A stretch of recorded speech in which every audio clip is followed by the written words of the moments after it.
Hi, this is James Shug with Westpac London's end of day report for Monday the 4th of February.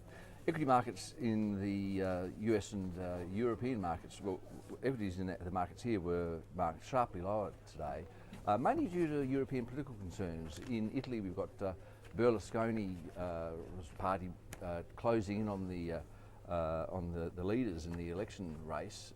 Elections due later this month, and that's brought with it uncertainty related to how likely it is Italy will continue to pursue the austerity measures and budget measures that have, to date at least, helped restore some calm to Italian financial markets, along with the ECB's actions, of course.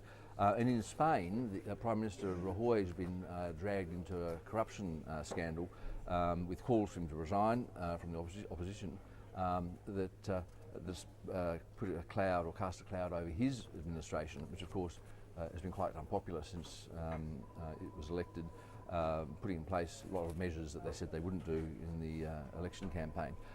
So political uncertainty has hit markets in Europe. We've got the, just heading into the close, the London market down 1.7%, the French market down 2.5%, Germans are off 2%, Spain's down 3%, and the Italian market down 3.5%. So quite steep losses there, and the Dow at the moment is down 0.8%. That's at 13,895. On the data front today, there wasn't that much to report. We had a factory orders gain of 1.8% in December. We already knew the durables component was up more than 4%, but non-durables were pretty much flat in the month. No, the down 0.3%, sorry. The New York ISM survey slipped a little bit in January, but the Jan readings were still the highest since April last year. This series, along with a lot of other US data, is showing a sort of a seasonal tendency to perform well around the turn of the year and then to weaken substantially in the middle of the year. And this is actually related not just with business surveys but with jobs as well, payrolls. This is actually related to the Lehman Brothers collapse in 2008, in September of that year. The aftermath of that, in terms of the impact on economic data, was so severe that it's distorted the seasonal adjustment factors that are used to convert raw data into the adjusted data. So effectively, the statistician hasn't necessarily treated the Lehman's event correctly as a one-off, and we've consequently got this weird upswing and then downswing.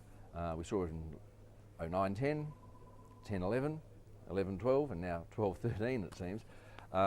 We've got this weird up and down swing at the start of the year and in the middle of the year in what is supposed to be seasonally adjusted data. The European Centix Investor Confidence Survey posted its sixth straight gain, rose from -7 to -4 in February. It started to rise back in September, straight after the ECB announced its OMT program. And since then we've had the Fed's QE4 and some progress on the fiscal front in the US, and that's added to investor confidence that the tail risks associated with European sovereign debt crisis and with US fiscal and monetary policy had diminished.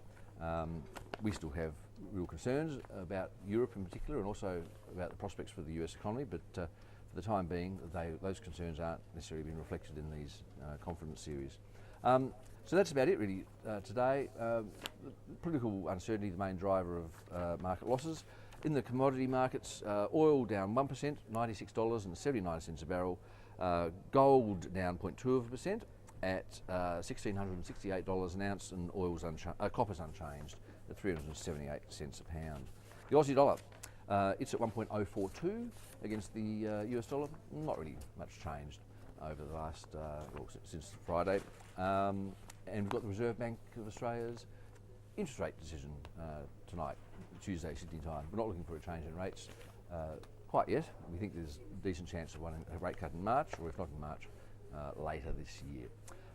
Okay, more on that and other developments, same time tomorrow.